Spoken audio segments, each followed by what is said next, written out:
یہ غافل بندے کی علامت ہے۔ نبی اکرم صلی اللہ تعالی علیہ وآلہ وسلم نے فرمایا مومن اپنے گناہوں کو پہاڑ کی طرح سمجھتا ہے۔ یہ بخاری میں حدیث ہے۔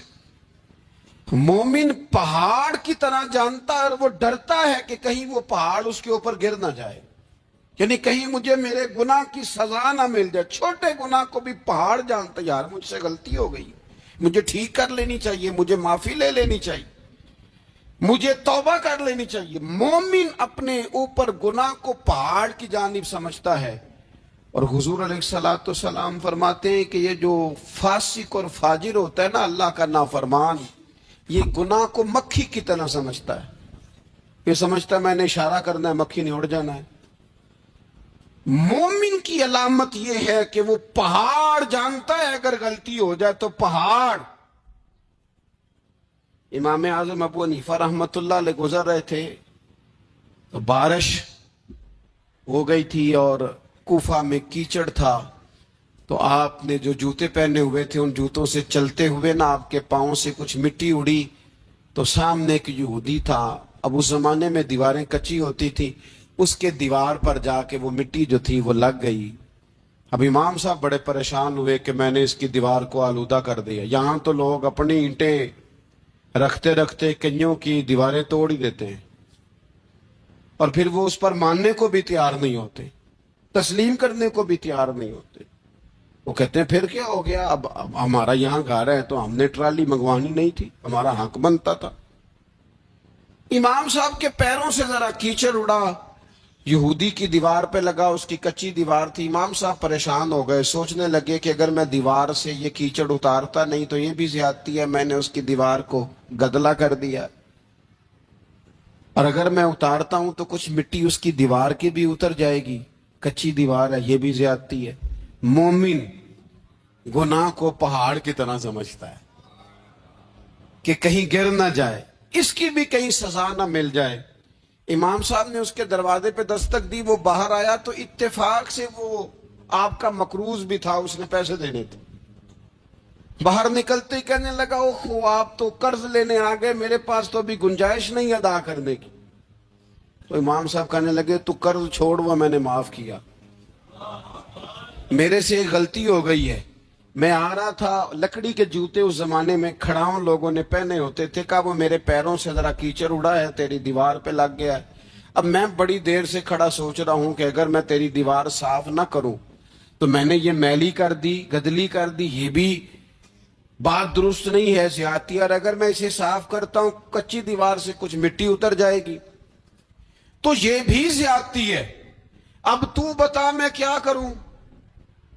تو بے موسمہ پھل تھا نا یہ، تو بے موسمہ پھل دیکھ کے بندہ حیران ہو جاتا ہے، جو باتیں روٹین میں نہ ہو رہی ہوں وہ ذرا انوکھی لگتی ہے، بندہ حیران ہو گیا، غور سے امام صاحب کا چہرہ دیکھنے لگا، غور سے چہرہ دیکھنے لگا، اور پھر تھوڑی دیر سوچنے کے بعد کہنے لگا حضور پہلے میں نے دین اسلام کے بارے میں پڑھا اور سنا تھا، آج میں نے دین دیکھا ہے۔ پہلے میں نے سنا تھا کہ دین اسلام اس طرح کا ہے، آج میں نے دین ہے۔ ہم نہ پوری دنیا کے کافروں کو دین سنانا چاہتے ہیں، دکھانا نہیں چاہتے، ہم نیک نظر آنا چاہتے ہیں، نیک بننا نہیں چاہتے، ہم نیک نظر آنا چاہتے۔ نتیجہ کیا نکلتا ہے کہ کچھ عرصے کے بعد پتہ چل جاتا ہے بندہ کس لیول کا نیک ہے، کیا معیار ہے اس کی نیکیوں کا۔ کہنے لگا حضور پہلے میں نے دین سنا تھا، آج دیکھا ہے۔ آپ وہ مٹی کی دیوار پر جو کیچڑ لگ گیا ہے، دیوار کو بعد میں صاف کیجئے گا، پہلے کلمہ پڑھائیں تاکہ میرے اندر کا کفر صاف ہو جائے، اب مجھے مسلمان کر دیں۔ تو غافل آدمی جو ہوتا ہے نا، وہ پھر تیسری بات، جب بندہ بہت زیادہ غافل ہو جاتا ہے پھر اعلانیہ گناہ کرنے لگتا ہے۔ ایک گناہ پھر اس کا اظہار گناہ۔ ایک بندہ، حدیث پاک میں آتا ہے، ایک بندہ رات کو کوئی غلطی کرتا ہے، اللہ تعالیٰ اس پہ پردہ ڈال دیتا ہے، لیکن وہ سویرے خود لوگوں کو بتاتا پھرتا ہے میں نے یہ کیا، میں نے یہ کیا۔ جب آپ اظہار گناہ کرتے ہیں نا تو سامنے والا بھی دلیر ہوتا ہے، کہتا ہے اس نے کیا میں کر لوں گا تو پھر کیا ہوا؟ ہمارے علماء نے لکھا ہے کسی کی نماز قضا ہو جائے تو کسی کو بتائے نہ، قضا پڑھ ڈالے، اس کا جگہ جگہ ذکر نہ کرے۔ جب آپ کہیں گے نا میری قضا ہو گئی تو آپ کے ساتھ رہنے والا بچہ دوست سمجھے گا یار اس کی قضا ہو گئی ہے تو میری بھی ہو جائے گی تو کیا ہوا؟ گناہ کرنا بھی گناہ ہے اور گناہ کا اظہار بھی گناہ ہے۔ نبی اکرم صلی اللہ تعالی علیہ وآلہ وسلم نے ارشاد فرمایا میری ساری امت کو معافی مل جائے گی سوائے ان لوگوں کے جو اعلانیہ گناہ کرتے ہیں۔ یہ بخاری مسلم دونوں میں حدیث موجود ہے۔ جو اعلانیہ گناہ، جنہوں نے خود ساری دنیا کو گواہ بنا لیا میں نے یہ بھی جرم کیا، یہ بھی کیا، یہ بھی کیا، یہ بھی کیا، خود انہوں نے لوگوں کے، بہت بڑے غافل آدمی کی علامت ہے کہ گناہ کرے اور پھر اوپر سے اعلانیہ گناہ کرے، اتنا بڑا جرم کرے۔ پھر چوتھی علامت اگر ہم دیکھنا چاہیں کہ ہم غافل تو نہیں، تو غافل بندے کی چوتھی علامت یہ ہوتی ہے کہ وہ فضول کاموں میں وقت بڑا ضائع کرتا ہے۔